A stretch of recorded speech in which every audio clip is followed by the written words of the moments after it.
At approximately 3:15 p.m. on October 13th, 2015, a call came into the Nye County Dispatch Center for an unresponsive male experiencing a medical emergency. Patient identified as Lamar Odom.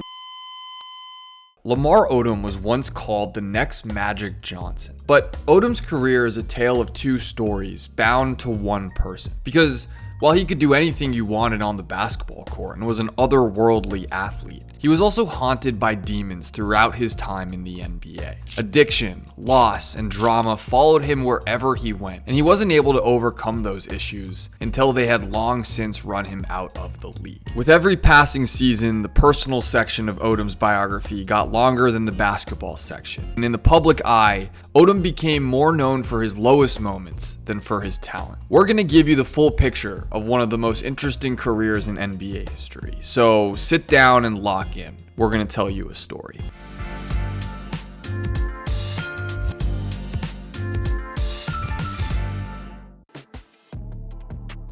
Nobody ever questioned Lamar Odom's talent. He was named Parade Magazine's High School Player of the Year in 1997. He was a USA Today All-American and had the option to go straight to the NBA out of high school, something only 3 players had done since 1975. Odom wanted to know if the jump was worth it, and so he asked a struggling rookie named Kobe Bryant for advice. The two had met at a high school basketball camp and got along well, so Odom flew out to Kobe's house in Los Angeles, where Kobe said he told Odom that there was no right or wrong decision.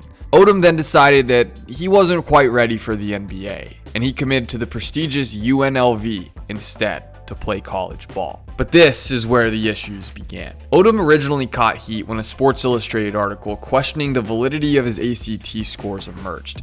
Then, Odom was indicted for soliciting a prostitute in Las Vegas, and he was off the team before he had even played in a single game. Odom transferred to Rhode Island, and after sitting out a year due to NCAA transfer rules, he shined, carrying the Rams to a tournament berth in March Madness. Odom led the team in points, rebounds, and blocks, and finished second in assists and steals. He was first team all-conference and hit a buzzer-beating 3 to upset Temple in the A-10 tournament final. Odom with 4. Odom 30 feet away, jumper in the air, he's got it! Lamar Odom has won it for Rhode Island! Odom was a star. Odom was the consensus number 1 prospect in the NBA draft in 1999 and looked to replace Jordan and Pippen on the now floundering Chicago Bulls, who owned the first pick. And then he tried to go back to college. In short, after a fantastic workout with the Grizzlies, who had the second pick, Odom got cold feet and decided he didn't want to go to the NBA just yet. He tried to opt out of the draft and return to Rhode Island, but he had already hired an agent, so his college eligibility was up. He skipped workouts with the Bulls and the T-Wolves, and nobody really knew what to make of it. It makes more sense in hindsight. Lamar's self-destructive qualities as a 19-year-old with no parents and a national spotlight started at UNLV and were magnified with every step of his career. The Clippers ended up drafting him with the 4th overall pick, a godsend for LA, a team that had the 2nd worst record in the league the year prior. And Odom was, true to form, immediately the best player on the team. He led the Clippers in assists and was top 3 in scoring, rebounding, steals, and blocks. He shot 36% from 3 and finished 3rd in Rookie of the Year voting. 6'10 players just aren't as fast and as skilled as he was. Odom was getting legitimate Magic Johnson comparisons by his 2nd year in the NBA. By 2001-2002, things were starting to turn around. Coach Alvin Gentry referred to the Clippers as, quote, Odom's team multiple times through training camp, and Odom looked ready to take the leap to stardom in his 3rd season. But multiple marijuana suspensions and foot injuries got in the way of that dream, and Odom regressed across the board. Odom continued to battle injuries through 2003 when he became a restricted free agent. And when the Heat offered him a 6-year, $65 million contract that summer, the Clippers didn't match. However, Coach Pat Riley, one of the primary reasons Odom joined the Heat in the first place, resigned right before the season. The Heat started 0-7, but thanks to Odom, Eddie Jones, and a rookie you might have heard of named Dwayne Wade, the Heat made the playoffs at 42-40. They played the Hornets in the first round, and Odom led them to a 7-game victory. Odom led the team in scoring and rebounding, and stopped a late Hornets run in Game 7 by scoring 8 fourth-quarter points to put the game out of reach. And for his heroics, Odom was shipped back to Los Angeles. Miami sent him, Caron Butler, and a first-round pick to the Lakers for a certain superstar named Shaquille O'Neal. Odom's personal life then got in the way of basketball once again, but in ways mostly outside of his control. Odom's grandmother, the person who had raised him after the death of his mother when he was just 12 years old, passed away in 2004. Then 2 years later, Odom's son died of sudden infant death syndrome at just 6 months old.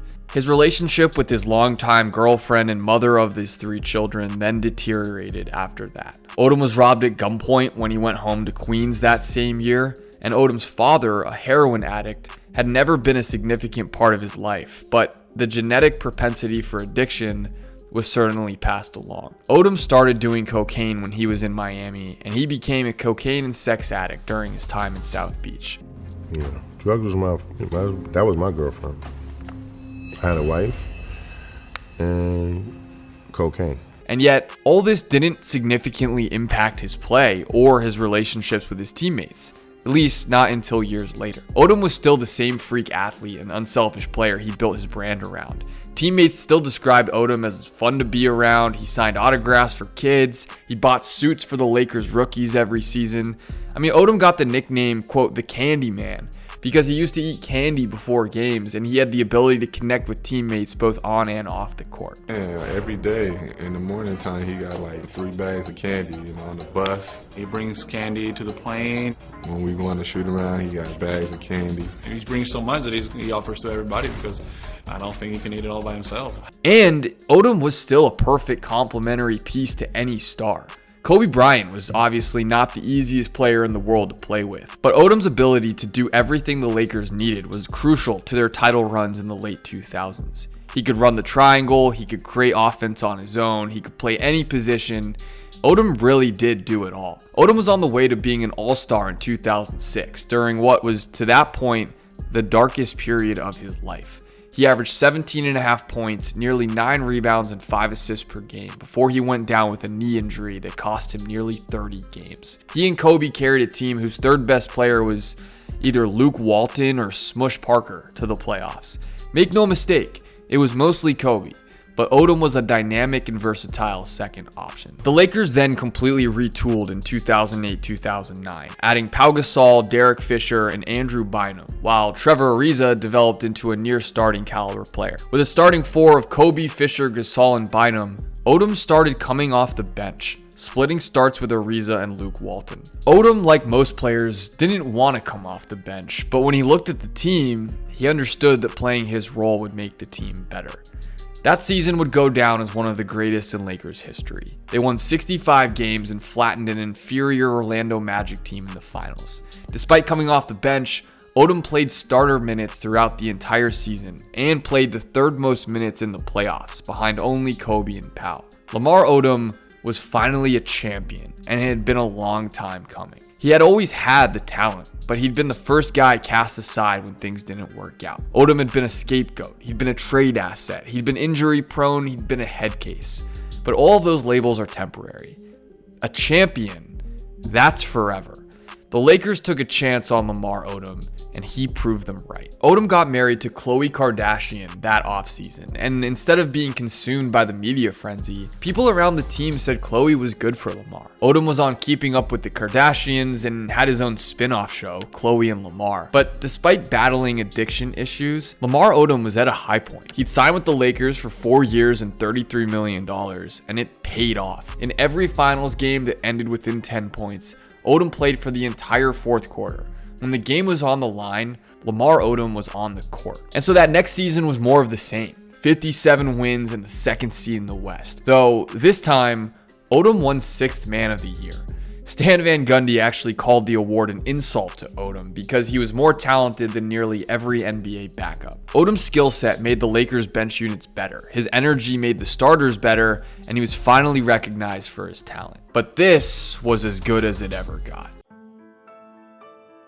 The Lakers would go on to be swept by the Mavericks in the 2nd round in 2011. 2 months later, Odom went home to New York to be with his family after his cousin was shot and put on life support. And on that trip, while Odom was being driven in an SUV by a chauffeur, The car collided with a motorcycle that then hit a boy walking across the street. The boy was rushed to the hospital, but was sadly announced dead upon arrival. Odom was crushed. The two harrowing moments made him spiral further. When it was announced that he was being traded to the Hornets as part of the vetoed Chris Paul to the Lakers trade, his trainer said that that was the final betrayal. Odom had put his ego aside to take a bench role to make the Lakers better, and they were exiling him to a New Orleans team that would have no talent after trading Chris Paul away. Odom forced his way out when the trade was vetoed and ended up going to the Dallas Mavericks. But he then had the worst season of his career in Dallas. He simply wasn't the same player. Some of his teammates credited that to the offseason adversity that he went through, but at the end of the day, the fun, high-energy, exciting Lamar Odom, both on and off the court,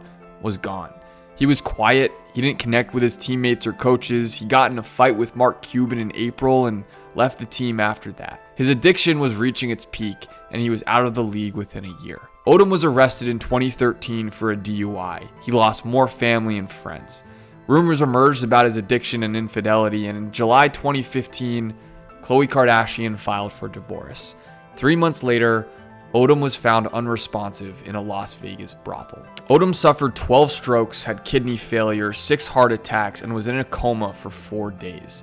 Why did the doctors tell people gathered at the hospital to prepare their last words to you?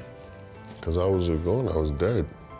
Odom says he should have died, but felt that he got a second chance. I had 12 strokes and 6 heart attacks. What? What's the probability? What's the likelihood? Slim to none. I was pronounced dead, I think twice. 2 times they told my family, say your finals goodbyes, I don't think he's gonna make it. His daughter convinced him to go to rehab, and he's reportedly been clean for nearly a decade now.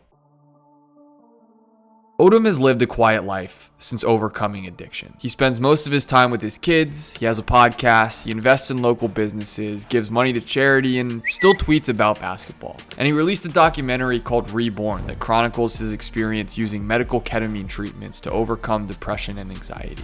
Lamar Odom was finally able to vanquish his demons, though it took losing everything, nearly including his life, to do it. It does make you wonder about the player he could have been if not for his off-the-court struggles. The loss, the heartbreak, the addiction, the trauma. It's so easy to forget the player that people were comparing to Magic Johnson in just his second year in the league. So when you think back on Kobe's Lakers, remember Odom was a crucial part of that machine. When you think of the most underappreciated players of the 2000s, bring up Lamar Odom. And when you're at your darkest, let the story of Lamar Odom drive you to believe that you can come back from anything.